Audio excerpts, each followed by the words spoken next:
பிரசுரமாவார். ஒன்னு மரியா, அல்லேலூயா, உனக்கு ஒரு ஆண் குழந்தை பிறக்கும் என்று சொல்லி, அல்லேலூயா. இன்னொன்னு சகரியா, அல்லேலூயா. சகரியா ஊமையானார். சகரியா கேட்ட அதே கேள்வியெல்லாம் யார் கேட்பாங்க தெரியுமா? நீங்க படிச்சு பாருங்க.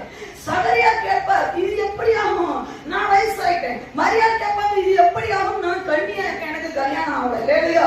ரெண்டு பேரும் கேட்கும் போது அங்கே மரியாட்ட தூதன் சொல்றாரு, கிருபை பெற்றவளே நீ வாழப்பா, வாழ்ந்திருப்ப, நீ பரிசுத்தாவியும். ரொம்ப பக்குவமா பேசுற அந்த தூதன் அப்ப பெண்களுக்கு மட்டும் ஓரவசன காட்டிட்டாரான்னு கேட்டா அங்க கிடையாது. சகரியா கிட்ட கேவாரு, நான் எங்கிருந்து வரேன் தெரியுமில்ல, நான் எங்கிருந்து வரேன், பாப்பாவத்திலிருந்து வரேன்டா, உனக்கு ஒரு நற்செய்தியை சொல்ல வரேன், வந்திருக்கிறேன், எப்படி ஆகும் என்ன ஆகும் கேட்கிறையா, நான் அந்த குழந்தை பிறக்கிற வரைக்கும் நீ ஊமையா இருப்பேன்னு சொல்லிட்டார். ஏன் இந்த ஓரவசனை? காரணம் எழுதிக்கோங்க தெரியாதவங்க.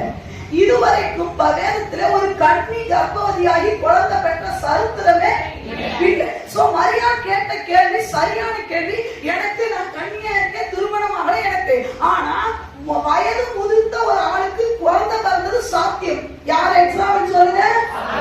ஆமாம், வயது முதிர்ந்து பிள்ளை அந்த அம்மாவுக்கு என்னது கர்ப்பம் குழந்தை பிறக்கிறதுக்கான எந்த வாய்ப்புமே இல்லாத பொழுது ஒரு குழந்தை பிறந்தத யாருக்கு நீங்க ஒரு நினைச்சிருக்கோம்? ஒருவேளை சகரியாவுக்கு இது தெரியாம இருந்திருக்காமா?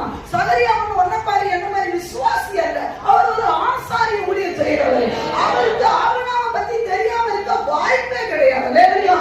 அதனாலதான் தூதன் சொன்னாங்க, வாயே என்ன பண்ணக்கூடாது, நீ உன் பிள்ளை பிறந்த வரைக்கும் ஊமையா தான் நிற்கிறீங்க. தேவையா? சில நேரம் ஆண்டவர் கோபம் ஏன் வரும் தெரியுமா? எவ்வளவு என்கிட்ட பெற்றுட்டோம், இன்னொரு அற்புதத்தை காட்டினாங்க. தெரியா?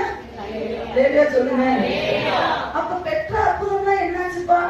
அது இருக்கட்ட ஆண்டவரே. தெரியா? எத்தனை தடவை தோலை மறுபடியும் வெளியே போடுவேன், அதுல பனி பெய்யணும்னு, மறுபடியும் தோலை எடுத்துட்டு ஒரு கிண்ணத்தை வச்சு பனி அதுல பெய்யணும்னு, மறுபடியும் ஆட்டை போடுவேன், மாட்டை போடுவேன், இப்படியே பொழப்பு